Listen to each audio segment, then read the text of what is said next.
Hello there. Welcome to the Maker Manager Money podcast, a podcast about entrepreneurs, solopreneurs, founders, business owners, and business partnerships. From startups to stay-ups, to inspire entrepreneurs to keep going and future entrepreneurs to just start. My name is Kyle Knowles, and it's Wednesday evening at Kiln Lehigh. Kiln is the GOAT. They are the Michael Jordan of co-working communities. We're actually in the maker room, if you can believe it. So tie that into Maker Manager Money. Today's guest is Scott Robbins, founder of Aspen Press. Scott has been in the printing industry since 1989. He spent his first 8 years in production, then moved into management and sales positions before founding Aspen Press in 2002. Aspen Press first started doing commercial printing, dove into carton packaging, and recently added flexible packaging to its list of capabilities. Aspen Press and Packaging is a G7 FSC/SFI and GMP certified commercial printing and packaging company occupying a 100,000 square foot building in Salt Lake City, Utah. They are a two-time winner of Utah's Best of State and have been ranked nationwide since 2013 among the top 400 printers in Printing Impression magazine. Welcome to the Maker Manager Money podcast, Scott. Thank you, sir, Kyle. Did I get that right? That sounds good. It sounds embarrassing for me, but yeah, that sounds about right. Well, why does it sound embarrassing? Yeah, it's just the background that I come from. It doesn't sit well with me to throw out all that stuff. I just like to play, kind of fly under the radar. But that is what it is, you know. It's an amazing and an impressive run. I mentioned stay ups, and you definitely have been a stay up company, right? It wasn't something that you just founded and then sold off quickly. And so 2002, you're celebrating your, if I'm doing the math right, you've celebrated your 21st year anniversary this year. It'll be 22 next year. Yes. Yeah, we made it. I have some great partners. We've had some that have come and gone, but the core group of people there that I guess, again, I don't like to talk like this, but that I've assembled, and they've been there, from within weeks or months of me starting things. So without them, without me, without them together working, we wouldn't be where we're at. So I'll give them many accolades for sure. Well, it's really impressive because I've heard that, 80% of businesses go out of business within the first 5 years. Heard that. And then the next 5 years after that, another 80% go out of business. So I don't know what the percentage is for a company being in business over 20 years, but it's very, very small. Yeah, true. Now, when I started it was interesting because a lot of the printers that I was actually a print broker for a while before I started Aspen Press. And a lot of the printers that I worked for, tried to work with back in the day are gone, long gone. And these were the same guys that said, hey, keep buying good equipment because as soon as you go out of business, then I'm going to buy it cheap. Okay. All right. Let's see how that works for you. But here we are 21 years later. And I think a lot of the guys that have done that are now realtors and, other different, and nothing wrong with that. Just they've gone different directions, I guess is what I'm trying to say. Completely out of the print industry. Yeah. So in Utah, let's talk about Utah. You're one of the biggest printers, I assume, in Utah. Yeah. How many big printing companies like yours are there just in the state of Utah? I thought about that, just kind of thinking about what to talk about in this meeting. There's not a lot. There's a couple of people that are bigger than me. 100,000 square feet, 120 employees. It's a decent sized printing company at this point. We run 24 hours a day, try to take Sundays off as much as we can, and sometimes we're playing catch up. But for the most part, it's 6 days a week. Yeah, and we bang a lot of work out. It sounds like it. I want to get to some of the fun projects that you've started working on recently. But let's just talk about those first 13 years, your journey that culminated in starting your own printing company, and we can even go further back, right? Let's just talk about your childhood. No, let's please get there. Lay down on the couch. That's not embarrassing at all. Let's talk about your mom and dad as well. Now, but like when you were younger, did you have any kind of entrepreneurial spirit? Did you have a lemonade stand, anything like that? So for me, I had to do that. I'm from a family with not a lot of means, if you will. And so for me to have a lot of, like a second pair of Levi's or a different pair of shoes, I would do little side jobs very young. I sold tasty donuts downtown Salt Lake, which is the first and last time I ever got mugged. That was kind of fun as about 11-year-old. I went and bought a curb painting kit so I could walk around and knock on doors and say, hey, do you want your house numbers painted on your curb? I think I charged $3. I would go around constantly to ask if people needed a lawn mowed, or, in the winter if they needed their driveway plowed, or in the springtime if they wanted their gardens rototilled. And I'd go around and do all that stuff. And I had a funny story. I did some yard work at the time he was the president of Zions Bank. And, I don't want to name drop, but I just did yard work, cleaned their stables. I had to mow, and it wasn't right the first time, so I got told to do it the other way, so had a nice little pattern to it. And I worked 8 hours that day. And when I was ready to leave, they said, okay, well, here's your $8. I'm like, excuse me? Yeah, $8 for 8 hours of work, and that was hard work. And she goes, well, what do you normally get paid? And I said, well, $3 an hour. Ooh. All right, well, here's $24, but we're probably not going to call you back. Oh, okay. So that was a fun story. But yeah, to go along, that's just what I did. I always tried to find something to do.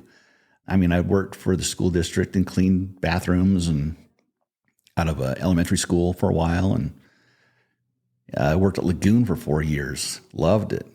I worked in the arcade for 3 of those. Back in the day, that was amazing. And so I had a lot of friends come in and, I'd open the thing with the key and flap, a few credits on it. And I was a good friend back then. A good friend to have. I bet you had a lot of friends. I did, yeah.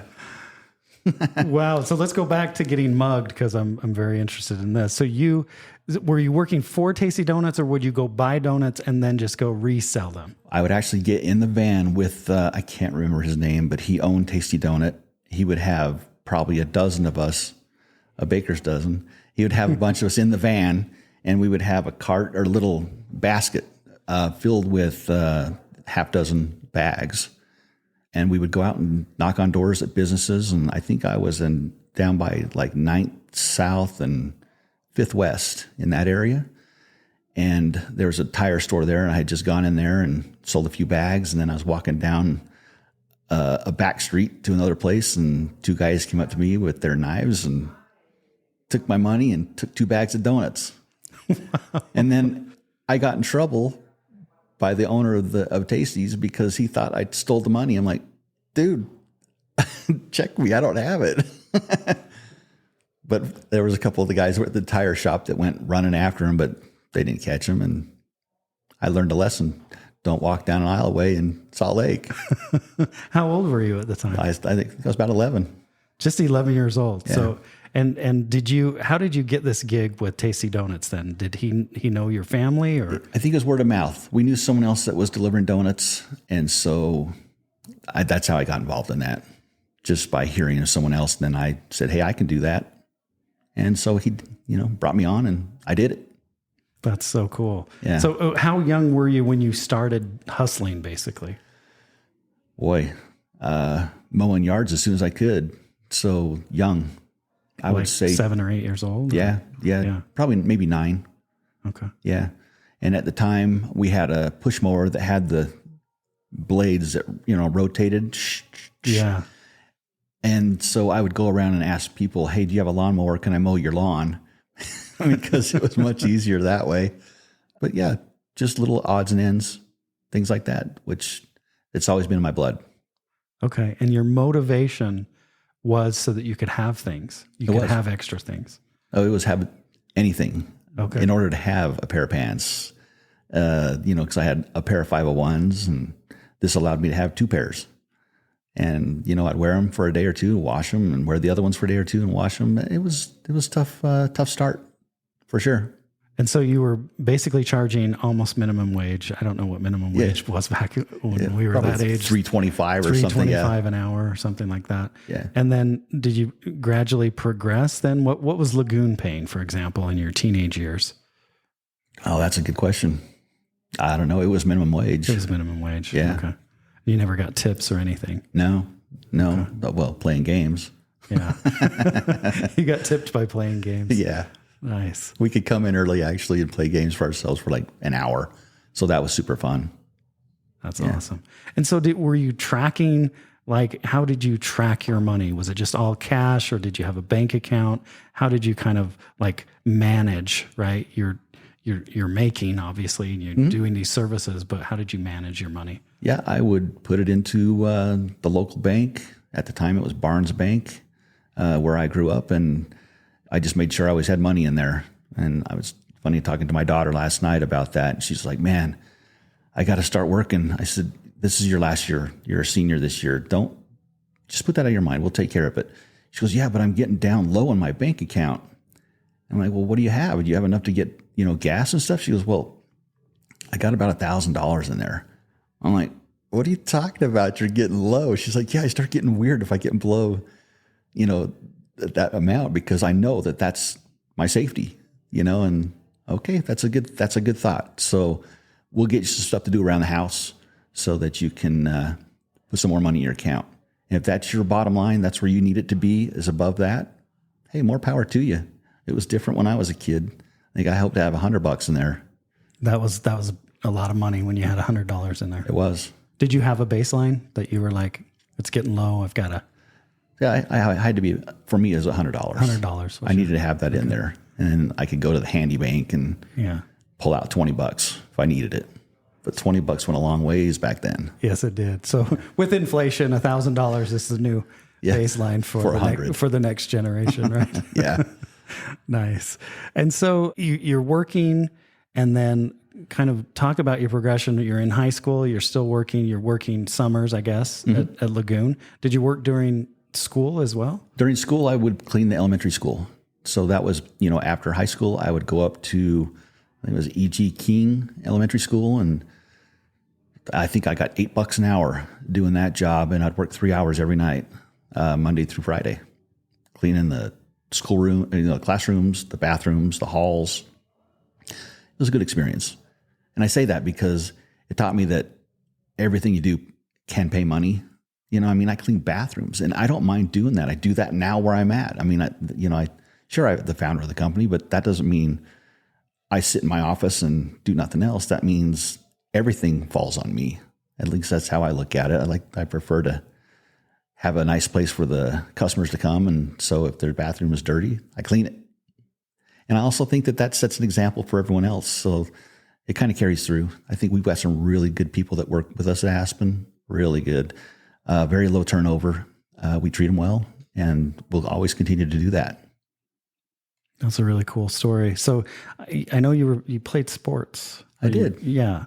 So how did you manage sports and your job and school? How did you manage all those three things? Well, sports generally, I had, 7th or 8th period, whatever it was sports for track and stuff. And now I did have other, evenings where I'd have track, and it always seemed to work out between cleaning elementary and going to track meets or running, trying to, I think I joined track though for just the reason of being able to get out of school for a minute and go and lay out on the high pit mats and get a tan and hang out with some buddies. And that was fun.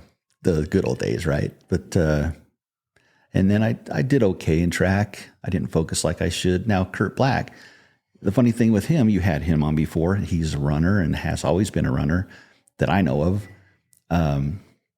Interesting, when I should be out running, I was in my car going to the mall. And I'm like, hey, look, there goes Kurt, running. So he worked hard to get to where he is. And I'm not saying he's not gifted. He's very gifted. But it also took a lot of effort to get there for him, because I saw it. Yeah. Yeah. He worked really hard. And that just long distance running in general is like, you have to put the miles in, right? Yeah. Yeah. That's the only way to get good at it. It is. Yeah. Okay. So you graduate high school. What's the next step? What's the next evolution of Scott? So the next thing I did, I served a church mission. And I think what I learned on that is how to knock on doors and talk to people. Didn't matter who it was. Didn't matter to me. It was hard at first, sure. But then it turned into, it was actually fun getting to know all the different people. It was just fun. I enjoyed it. The different members of all the different wards. It was an LDS mission, of course. For me, of course, I say that, but a lot of people don't know that. But anyways, church mission for 2 years helped me grow up and learn how to, wake up and get going. My dad's always said his phrase is get off your butt and do it. And so that's what I've always done. He kind of called it goy body, but to me, I don't like that. It's just get off your butt and do it. So that's what I've done. What is goy body? Get off your butt and do it. That's it. Literally. Yeah. Nice. So, okay. So you were very hardworking and industrious from a very young age. Yeah. Okay. And you go on a mission. I'm sure you might have had some companions that weren't as hardworking as you. Oh, yeah. That happens. Would that be the majority of them? Because I'm just seeing you as this very hardworking. No, not necessarily. I mean, I felt like I was just getting into a groove back then, and realized that I could always do more. And I enjoyed doing what I was doing at the time. So if you enjoy it and you make it a game, it goes quick and better. And I think you grow more. If you go and complain constantly, that doesn't help anyone, especially yourself. Yeah, agreed. Okay. So you come back from your mission, and then this is where the journey begins, right? This is where the 13 years before founding Aspen happens. This is where the fun started. Yeah, let's talk about that. Okay, so when I first got back, I started working working at a pallet yard right there by side of the freeway in Kaysville, Utah, and I was repairing pallets and delivering pallets. Did that for a year, and thought this is not going to happen. At the time, what I wanted to do was do that for a while and then go to college. So what I did is I had to get a job because I was getting married, and that's another story altogether. Met my wife at the Bay. March 3rd, March 11th, we were engaged. July 7th, we were married. And that was 30-something years ago now. But anyways, I act quick to what's right, if you will. I knew it. She knew it. Anyways, different story. Okay, so go back to pallet yard. Left that and found a job at a printing company as a driver. So I would deliver finished goods. And it was just a little place in Salt Lake City. And the boss saw that I worked hard. So I was a driver for maybe 2 months. And I was happy doing it. It was super chill. I mean, I'd load the truck up. I'd go drive, listen to music, deliver the job, talk to the customers. Really enjoyed it. Well, I guess what happened was my boss found, again, like I was working harder than she's ever seen. And so she said, hey, look, I want to teach you how to run a cutter, which is a finishing machine for printing. Did that for a while. Then she goes, nah, I want to have you over here. Let's go learn the cutter or the folder. And so that's where you'd take a large sheet, like a 2840 sheet of paper, and fold it down to a signature form to make a magazine. And then she says, well, let's teach you how to do pre-press. So I did pre-press for a while. And she says, well, I need a nighttime production manager. I'm like, okay. So I was always okay. It was always like, yes, I'll do it. Always. So I did that for a while. Then I got back into the day shift in sales. And that for me was like a fish to water. I did well and started really enjoying that and making decent money. Then some things happened at that place that just, it didn't pan out.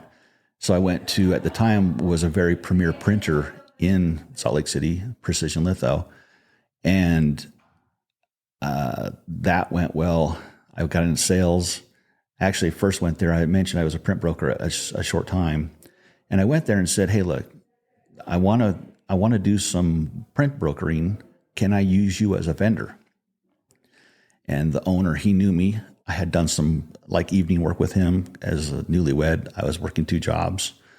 So, 12 hours at one, 4 hours at the other. And Precision was that job where I was doing folding and cutting in the evenings. And he said, look, Scott, you're a good sales rep. I'd rather you do that for me than have a print broker, a business. And it was Robbins Print Management at the time. And I said, okay, the problem is that I'm making good money. And he goes, well, what do you need? And at the time, I'm like, I don't know, like 60 grand a year. And he goes, done. And I'll, here's your desk. Come here, start working. And then I'll pay you 60 grand. And when you get above that in commissions, because I'd get 10% on the jobs back then, the commission was starting to get good, and I'd start selling like around $100,000 a month, but I was getting paid $60,000 a month. So it didn't take long for me to go, okay, I'm ready to make the switch. So I made the switch and went straight commission. And after the first year, I was among the top sales reps for that company and worked there for 3 years. And then he kind of started monkeying with the commissions, and he was getting ready to sell his company. So he was trying to keep it all on board so it would be more profitable. So the EBITDA was he'd get a better multiple, all the above. So I was complaining to one of my customers, and he's like, why don't you just start your own place? I'm like, Ron, I don't have that kind of money. I can't do that. And he goes, I know a guy. He says, I'll make a meeting. I'll set up a meeting. All right. So I met with Mark Peterson, and he was the owner of Alpine Securities, downtown Salt Lake, he's passed away, but he did very well with us. So I met with him, told him my ideas. He said, give me a business plan in 24 hours and I'll consider it. So burned the midnight oil, put a business plan together, and coincidentally, that business plan was put together with another guy that I was selling with at Precision, and also the CFO at Precision at the time. We met at the other sales guy's house and put this all together. So it's funny because now that CFO is still with me, and he's our CFO. But he bought in like not long. He's one of the guys not long after I had started the company. And did the other sales rep also join you? Okay. He came on board too, and that didn't pan out for just different reasons. So we bought him out, but he read the business plan. He liked it, so he said, "Okay, I can come into this. So what are you putting in?" And I'm like, I hadn't thought of that. I said, "Well, I'll get a second on my house. I think I can borrow some money from my parents, who at that time had some money, and I guess the rest is history." I came in with that, and he said, "Hey, look, all I want to make sure is that you have skin in the game. Because if you have skin in the game, I know you're going to work hard because you can't lose it." You were correct. So then that's when the foot hit the path and we started going forward. And, first it was 8 guys that were there, and we rented a 24,000 square foot building in Sandy, Utah, and started bringing equipment in. We bought a press, used everything you need for bindery, cutter, folder, stitcher, and pre-press, and then started producing. And it wasn't long before we had another press on the floor and more equipment for bindery, and we were leasing the other half of the building from the people that were in it, kicked them out. Well, they were moving out, so we took it over. I didn't kick them out. We took it over, and then we had continued growth at that point. So we were actually, I feel like I'm talking too much. I'm sorry, but feel free to jump in. I will. Okay, so we ended up in 3 buildings at one time, 4 buildings at another time in that same area. So we called it the Aspen campus. And it was at that time still only like 55,000 square feet. But trying to move things from A to B to C to D building was costly, was timely. It cost us a lot of time. So we started looking around. We found 100,000 square feet down off 21st South in Salt Lake City and moved everything into that building. And wow, the efficiencies went through the roof. We bought a new press, put it in first. So now we have 3 Heidelberg presses. One of them is the XL106, which is the latest and greatest Heidelberg press. XL105, which is it's a UV press, can also do conventional printing, conventional inks, and another CD press that does like heavy board. They all do heavy board, I should say. So we have the 3 presses, full bindery, and then we were doing so much carton packaging for different customers that we approached one of our vendors that we had been using to do the finishing, side of that, where they die cut it, they fold it, and glue it, and asked if they would sell to us. And we couldn't get to a good price for us because half of the business that he had was our business. So he wanted us to basically buy his company for the work that we were sending there. So it didn't make sense. But then I got to tell you, so this is true for us, for our company. The stars aligned, and it happened quite often over the 21 years. And another company went out of business, and he sold his equipment to another company in town, and that company started to liquidate. They only wanted a portion of the business. They wanted the digital side, which I don't really do anymore. They wanted the digital side, and so they had carton packaging equipment, and they had presses, but what he told his broker that was selling the equipment, sell it to anyone except someone here in the valley, in Salt Lake Valley. So we contacted our broker that we've bought stuff for before in North Carolina. He contacted another broker in Atlanta who made the offer for the equipment in Salt Lake. They accepted the offer. We sent a truck over, moved it down 30 minutes down south, and we started running our own packaging equipment at that time. That was fun. That was actually a lot of fun. So you were able to get it anyway. We did. Had a broker in Atlanta. Yeah. Broker the deal. Yeah. Yeah. Nice. So we got the equipment. So let's talk. You've compressed like 21 years and maybe even the 13 years into just Close. seconds, basically. Close. I want to go back. So when you meet your wife at the Bay, are you driving truck or are you a salesperson at that point? At that time, I was working at the pallet yard. Okay, so that was just the early days. It was. She knew you when you were basically putting pallets together. Yeah, fixing pallets. Yeah. Okay, so you meet her. I've got to have this. I got to get the story out because I thought my marriage was fast, but yours was even faster. So let's start with you meet her at the Bay. What happens? All right. Love at first sight, something, right? It was fun. I was going to the Bay after the mission, enjoyed it. It was fun. I just like to go let my hair down. We'd go down into the new age room and listen to, Depeche Mode and Oingo Boingo and a lot of the older stuff, right? And I looked out on the dance floor and I saw this girl out there dancing. She had her little black pants on, little white shirt, little V-neck with some red suspenders, a little black hat, blonde hair as can be. And I'm just looking at her. I'm like, she's dancing with a friend of hers. And I'm like, oh, come on, man. Get over here. I would like to ask you to dance. And she'd never come off the floor. So I went upstairs and got a napkin from the bartender and wrote on it, "Will you dance with me?" And I went down there and she glanced over and I just held it up and she comes over bebopping and she's like, "Yeah, come on." So we started dancing, had a super time. That was a lot of fun. And I said, "Well, what are you doing now?" It's midnight. She goes, "Going home." I'm like, "Well, why don't we go over to Dee's and get something to eat?" And so we go over with her friend and my friend and sit down and have some fries and a Coke or something. And, I'm a big spender at the time, right? And so I said, "Hey, don't worry, I got this." So that she's like, "Huh?"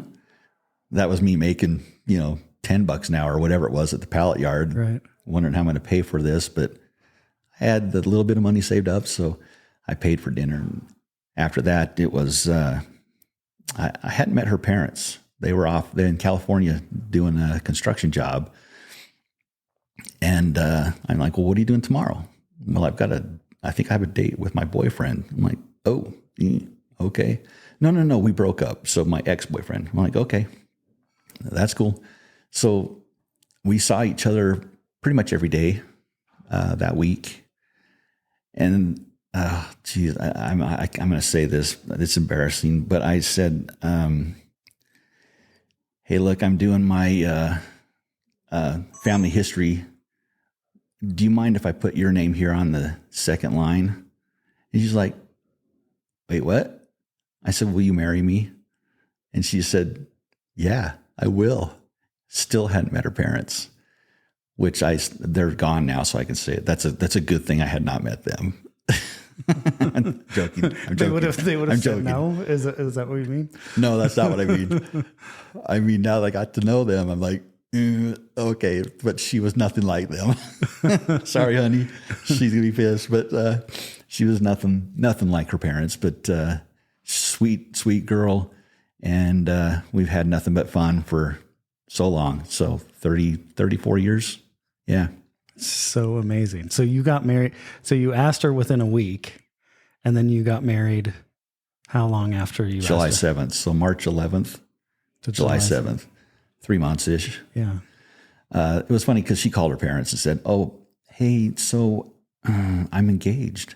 And they go, oh, wait, that's great. Way to go.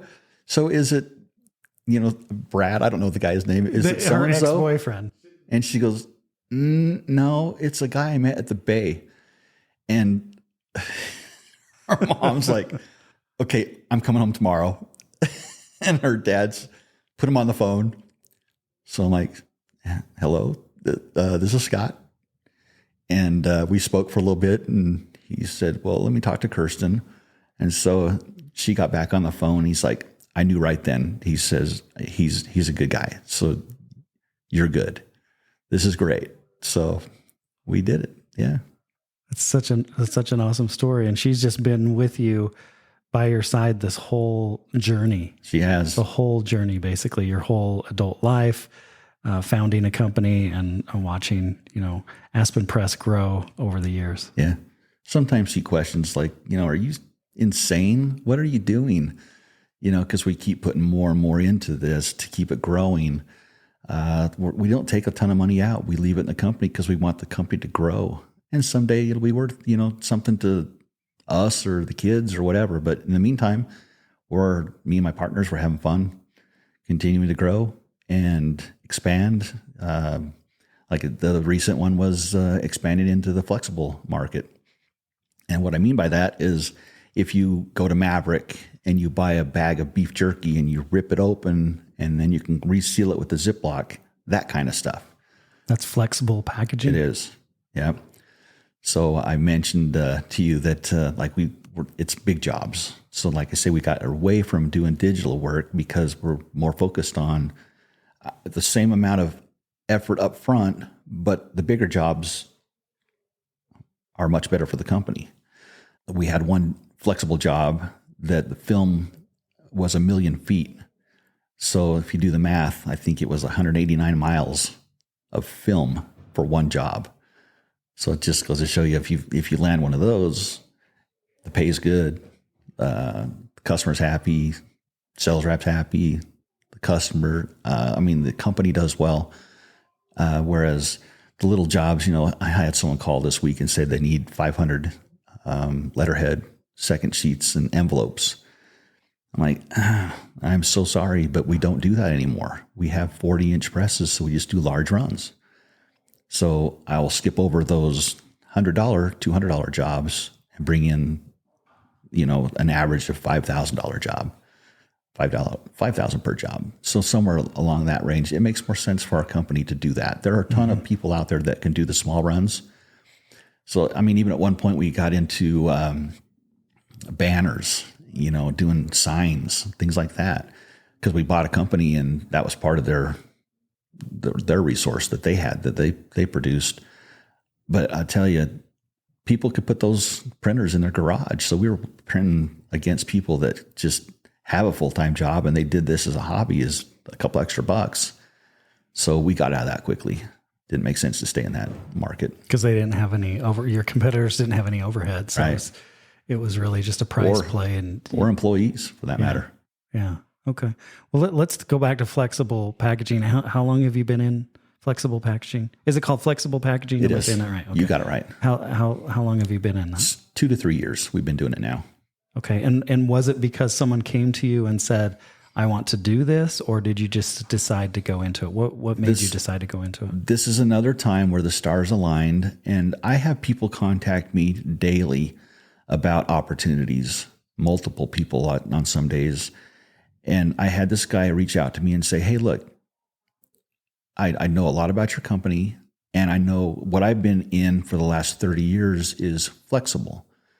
So the cartons that you're doing, so we do carton packaging. So why don't you just do the carton as well as the film for the product that goes inside? You know, like if it's a protein box and you have the protein bars, I'm like, well, yeah, that makes total sense. Because then it's a one-stop shop. People can come by. They can, do the press check, look at the color on the box. They can do the same thing and look at the color, make sure it matches, which we have tied those colors together so they all match. So they don't have to print a box here, then have to fly to, Pennsylvania or somewhere else to do a press check on the film. There are a couple people in town that do it, but they're national companies and they have big national jobs. So for someone that's trying to get started on something smaller, we're a great resource. We don't do digital flexible packaging. It is large. It's a web that is 54 inches and roll to roll. So it'll cook. It'll eat through film. I wish I could show you some images, some video, but it'll eat up a lot of film. But that's the other thing. So when I met with this guy, he started trying to help us get, knock some doors and talk to some people about doing that. So we would outsource it at that time. So if we had a job, we hired him. He came in. He was our flexible packaging manager. And he was helping my sales reps go out and kind of discuss this new opportunity with our customers. And it worked out. So I don't know, how do I say it? I mean, just trying to say it, the guy didn't work out for us so well, but what he did was opened our eyes to the opportunity. So we continued along doing that, doing some brokering here and there, but then we just said, all right, that's it. Let's do it. So we bought the web press, a laminator, a slitter, 2 slitters actually now, and we have 3 pouching machines. So what that means is they have the film's printed, then we slice it so that it will go through the pouching machine, and that's where it's converted, and that's where the Ziploc, if you will, is put on it and made into a bag. Is it melted into it? Or it is. Okay. Yeah, and then we send those to the co-packers that have ordered the job, or the customer that's ordered the job, and they'll pack it. So that's where our GMP certification came into effect. We have to have that. What is GMP? Good manufacturing practice. Okay. So it's hair nets, it's beard nets, and everything that comes along with that. Meaning you have people come in and do inspections. It has to be clean. So we made a whole new clean room of 20,000 square feet to do the flexible side. So the film comes in, we print it, then we wrap it, and then we send it down to the co-packers. They fill it with product.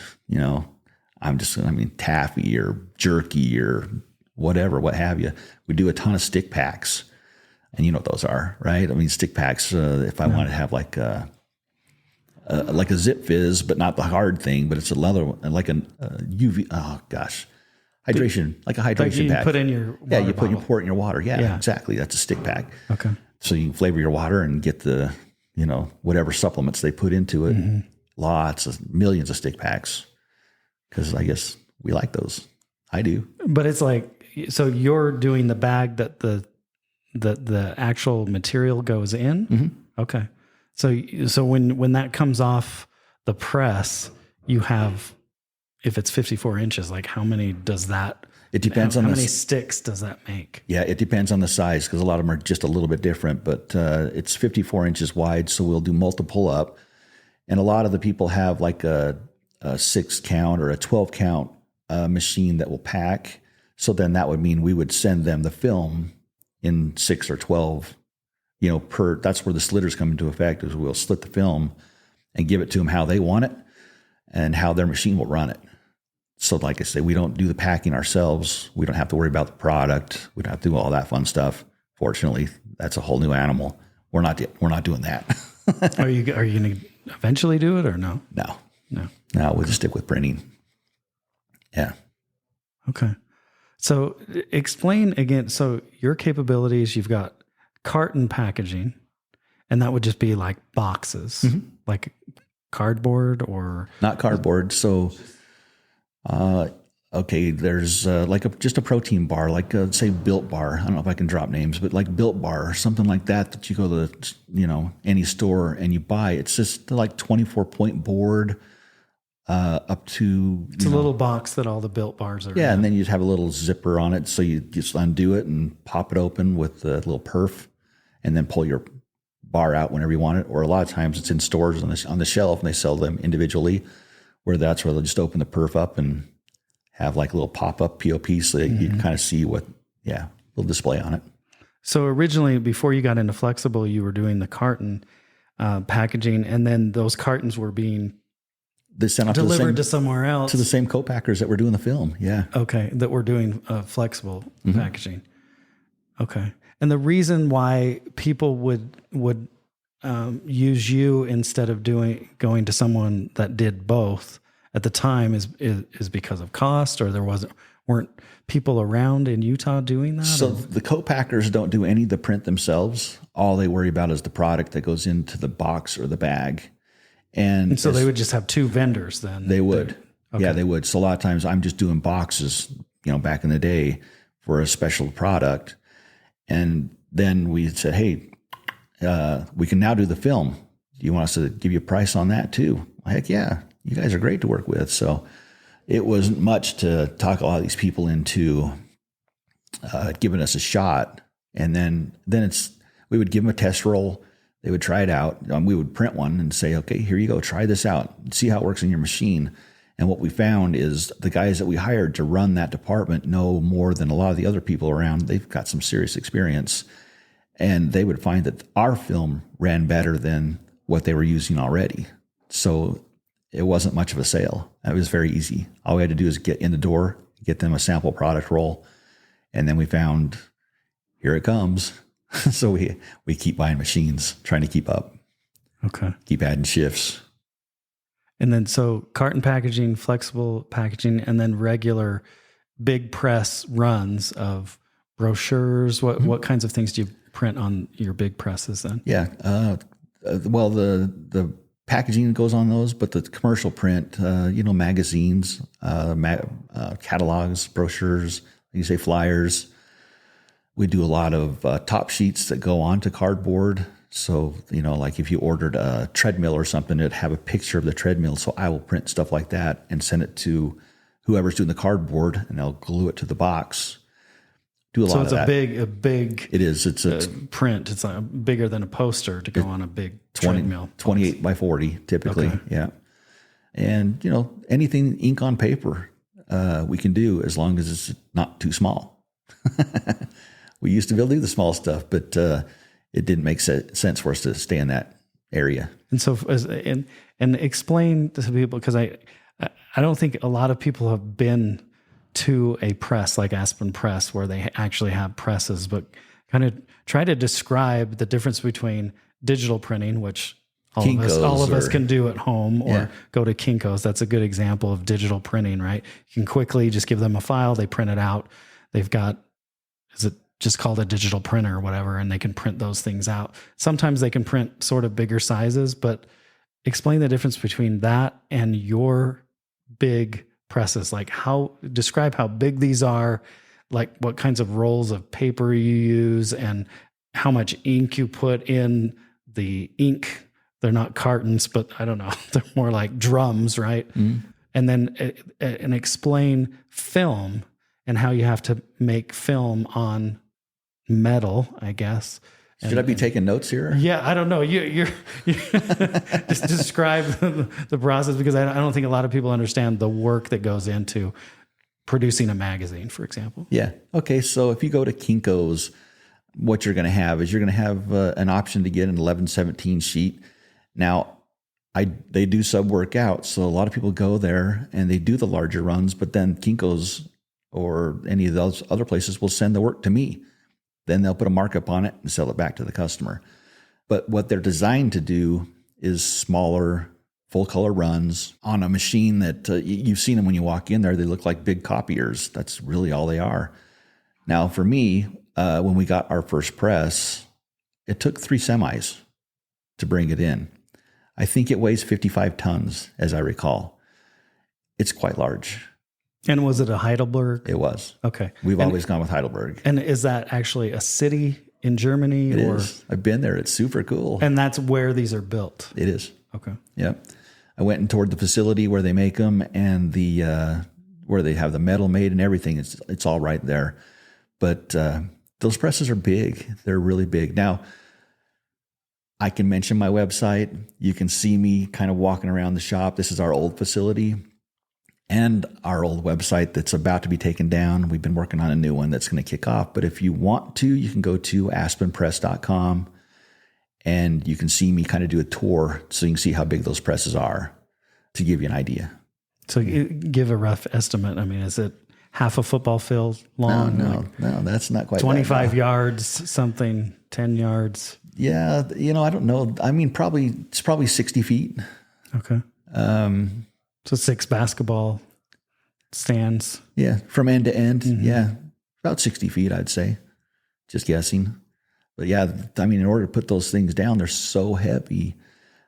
We had all the buildings that we're in, we've had to pull up the 6-8 inches of cement and have an engineer come in and look at the soil underneath.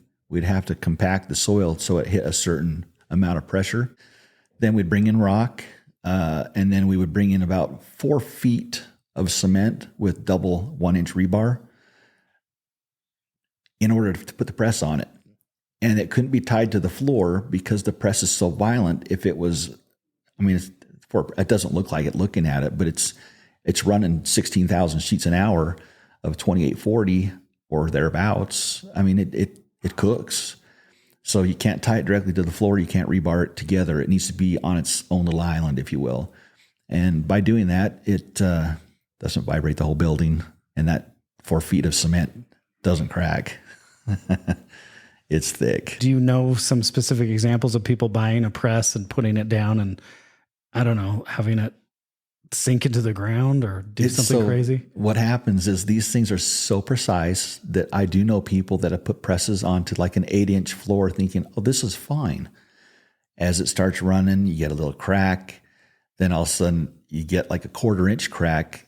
Well, you can't have that. I mean, literally everything is so specific and has to be so tight that if you get that little movement, you could muff up your whole press. And it costs hundreds of thousands to fix that.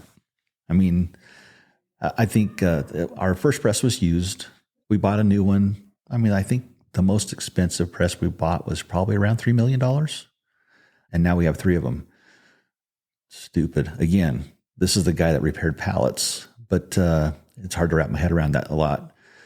But you don't want to be messing around with that. You want to make sure, you put the 40 grand into the engineering and the pad for the press, because then you don't have to worry about it.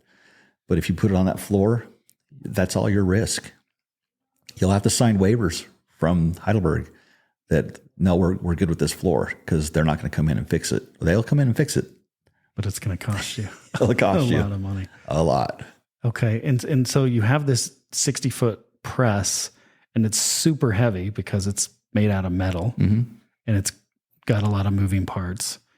And then you put, in order to, for example, do a magazine on these large sheets of paper, you have to create film. What is the process to create that film? So we don't do film anymore. Okay. We're direct to plate. Okay. So we still do the pre-press, and then we'll send a digital proof to the customer and then a hard proof for color. And that's where the G7 comes into the picture here. Is the G7 matches color from here to New York on other presses that are G7 certified. So if we have a product that's going into like Home Depot, it's a very specific orange, PMS color that you use for that. And everyone uses the same thing. So it doesn't matter where you're at. But if your press isn't up to run in G7 certification, then what happens is they will stop using you, for one, because your color is going to be a little bit different than everything else that's on a shelf. So not just for Home Depot, but for all the product that goes on their shelves. The way it works is it's a big aluminum plate. So it images to the plate, and you have cyan, magenta, yellow, and black. Those are the 4 colors that will create almost everything except for the specific colors. I can get close using those colors to like a lot of the specified, like a Staples red or a Home Depot orange, or, all those fun things. But once you have the plate, you hang those on the press. The press has 6 units. So you have 2 options at the end. So you can run some PMSs with the 4 color. And then the sheets go through the press kind of like just, print. So these are large rolls of paper. They're big, and they're not rolls, they're sheets. They're sheets, okay. Mm-hmm. Big sheets that are going through the process and getting inked, basically. Each time it goes through one unit, the other unit, it has little tick marks. They'll line up perfectly. The next one, same thing, so that when you get through, it looks like it's a photo of something, but it was just 4 colors printed on top of each other. And if you ever have a chance to get like a magnifying glass, you can look in a magazine and see the different dot patterns. And you can see there's a yellow, there's a red, there's a blue, and there's a black. Just by looking at it, you can see it, but you can't see it with your naked eye. I can't anyway. I'm getting old. Awesome. Yeah, you nod your head. You're getting old too. Yeah. You can pretty much look around any room and see anyone that's over 40 because they usually have reading glasses on. So every meeting I'm like, you're over 40, you're over 40, you're over 40. Yeah, truth. That's how it works. Yeah. Okay. Well, I love geeking out on kind of the whole process of getting something printed. And it's so fun to go into a press to do press checks and it's just an atmosphere. It's some sort of like something's being made here, right? Just like we came into Kiln and it's like, you got this kind of creative vibe. I feel like when you go do you're going to go proof something that's being printed at some place like Aspen Press, it's the same kind of vibe.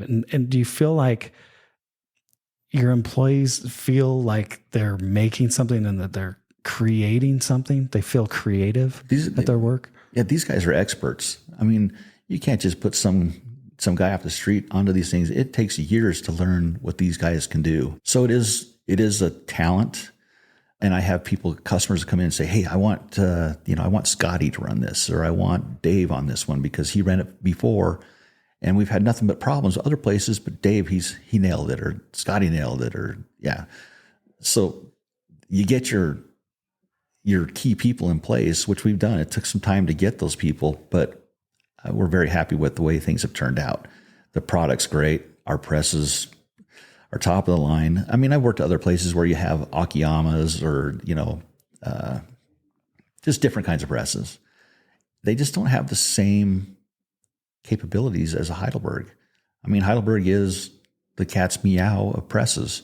I'm sure there's going to be people out there that are haters and say, no, it's KBA, or no, it's, anyways. But in my experience, in 30 something years of doing this, Heidelberg is the best press. So that's what we bought. And that's what we patterned our, whole business after, is that we have top of the line equipment and top of the line talent, and the rest, just kind of just happens. It's a good selling point. What's the best piece of business advice you've ever been given? Oh boy.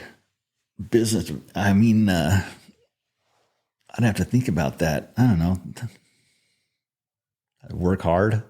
I really don't know. I mean, be honest.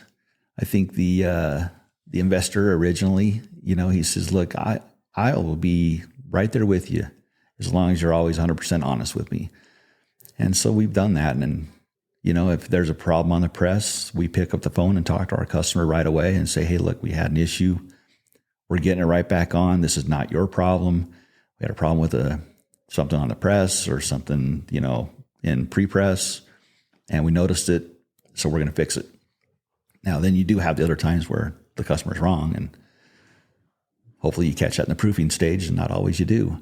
But being honest and not hiding from it. There's people out there, it's hard. It's hard to tell someone bad news. But if you can just do it, get off your butt and do it. Seriously, that's the easiest way. Otherwise, you go home, you lose sleep, and you stress about it. And, home life is not going to be good because you're so worried about the phone call you got to make eventually. Just make the phone call. Just be honest right up front with your customers. You've worked with a lot of different people over the years and hired people, probably had to fire people, all these kinds of things. What do you think the single most important thing for someone getting into any job to progress in a job? What do they need to do to impress you, to advance at their job? Look, if you can come in and keep a smile on your face and work hard all day, that's number one. Number two, don't complain. And if you complain, find out really what you're complaining about. So if there's an issue somewhere else in the shop, deal with that back there. It doesn't always have to go upstairs to have us fight the battles. So that's a key thing for me for an employee. If an employee can take care of it themselves, and they stand out right away, they really do. But if they can take care of it themselves, they're going to be a good employee. If they're not always in your office, hey, so-and-so did this, or hey, blah, blah, blah. Yeah, go talk to them about it, or go talk to your manager. Make sure it doesn't happen again. That's easy. And that's a good employee right there. Someone clearly with the industry I'm in, you have to have the talent too. You have to have the know-how. But we bring people in as press helpers, and we have other, lead pressmen that teach them and have taught them over the years, and they will continue to move up. Eventually they will be the pressman, and they have been in the past. So that works too. I love what you said earlier about a customer saying, I know a guy. And I've heard recently it said, and it's actually, I found out today it was a book. It's a book title, that your network is your net worth. Can you talk about that a little bit, about over the years, how knowing someone really helped either open doors? I know someone knowing someone helped you get started to found Aspen Press. Mm-hmm. But how has that played out throughout your career? I would say, I guess to answer that, we have good, happy customers, and from that come a lot of referrals. So we have, hey, I need you to call my buddy over here. He's got a magazine he needs to get done right away. So we'll step up and get it done for him right away. But yeah, a lot of word of mouth, a lot of stuff like that happens. For me personally, just trying to think of, going to that investor. For a long, long time, we'd sit down as a management team after work and discuss how the day went. And we would just bounce ideas around. And that was crucial in the beginning because we took care of things. If there was a problem, and we've had to let people go, unfortunately, but some people don't fit the mold and they'd prefer to sit on their phone, and play games on it and then wait for someone to call. Or it's like, that's not what this is. I guess I learned that at Lagoon. I had a good manager, and what he taught me was, hey, if I come around, I don't want to see you swinging the keys for the machines. If you're helping someone, that's great. If you're not, grab a bottle of Windex, pick up a broom, just look busy. If you look busy when I'm there, I'm happy. So in the same way, I hate to see people, milling around when there's things that can get done. And if we can all work together and get those things done, I don't know how this got to that, but anyways, then it's less work for someone else at the end and it's done. Okay. What were we saying? We were talking about other people. Yeah. No, I love it. I think it's really good advice for people. And we're running out of time. I wanted to ask you just a few more questions, and then I've got a lightning round set of questions too. So what do you feel like your superpower is? I mean, I would say just from the outside looking in, it's hard work, but do you feel like you have some kind of superpower, some kind of super talent that you bring to the table at Aspen? I used to. It was waking up at 4 a.m. and going to work and picking up another job at 4 p.m. and working until 9 o'clock, and then doing the same thing the next day. It's just amount of effort you put in is the amount of, whatever you're going to get back, whether it's good or bad. If I put in a lot of good effort, a lot of good things happen. If I go to work and all I'm doing is picking up a broom, we have a clean place. That's it. Yeah. Hope that helps. It does. Is there a book that you recommend to people? I've been asked this before. I've read a lot of books, a lot of self-help a long time ago. I don't do it so much now. I think if I was to read a book now, I'd rather just sit down and read Harry Potter. That's one of the books that I've enjoyed and can actually read through and relaxing. Now, I've had other books and other people that I've taken courses from, and it's funny because a lot of these guys, they're good teachers, but they really don't have the in a trench experience. So for me, and I'm listening to them like, well, wait a second. I wouldn't do it like that. I would do it like this, because if you do it that way, for example, in sales, the hardest part to do is to get past the gatekeeper, the secretary at the front desk, right? I mean, that's really, you got to get past that person to find out who you actually need to talk to. If it's not a referral, if it's a referral, it's easy. Hey, I'm supposed to meet Jack. Okay, no problem. But if you're making a cold call, there's several ways to do it, in my opinion. And a lot of the guys that write books do it wrong. I mean, for me, for one, this is a trick, is you go in before the gatekeeper gets there. Doors are usually unlocked because decision makers are there. Hey, I'm not sure who I should talk to. Can you point me in the right direction? So you just skip that step without making them look bad. Or two, you just bounce in and say, hey, look, I know you're busy. This is what I have. I'm a printer. I'd love if you could pass this along to someone. That's all I ask. And that works too. But I don't know, the guys with the books, they do it differently. They try to leapfrog that person. Well, then what happens is it pisses them off, and you're never going to really go far because they're there for a reason, I don't know. So reading books, and I've gone to seminars. Now, I mean, Tony Robbins, great. He's a good motivator, right? And he's done a lot of good. He's done a lot of good for a lot of people. But I don't know. It's good for me if I listen to that.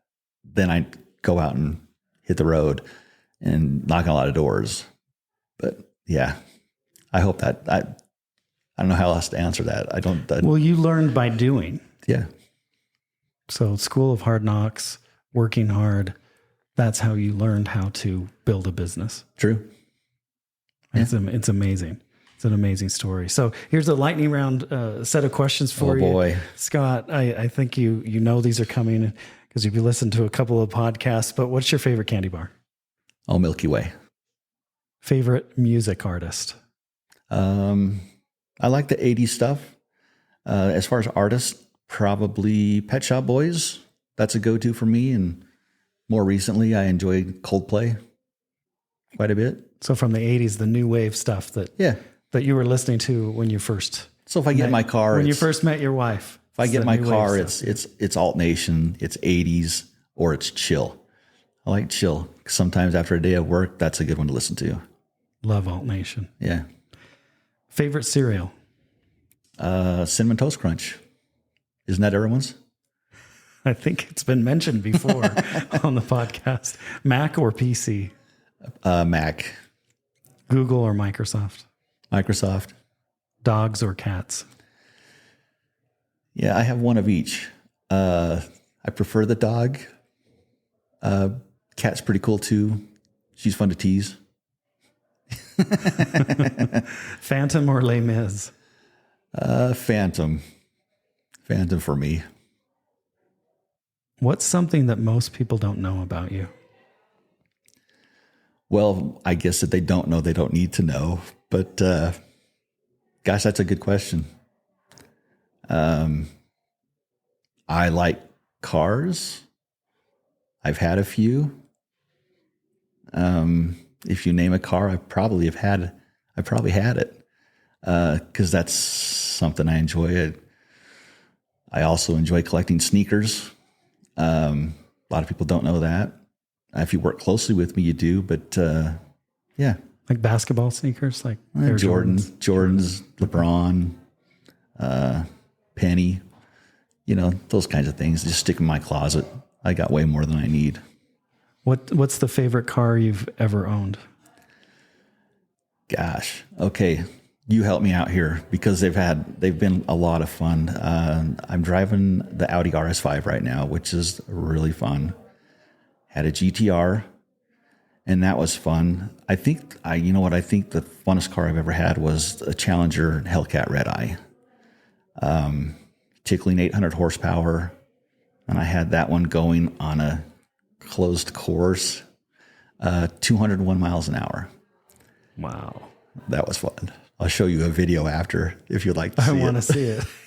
Is it on YouTube? Can we share it with the audience? You know what? I think I did put it on there at one point, but I probably took it off. Okay. You didn't want anyone knocking on your door. No.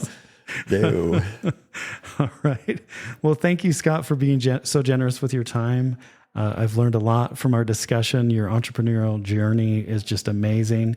And I loved hearing about how hard you've worked your whole life.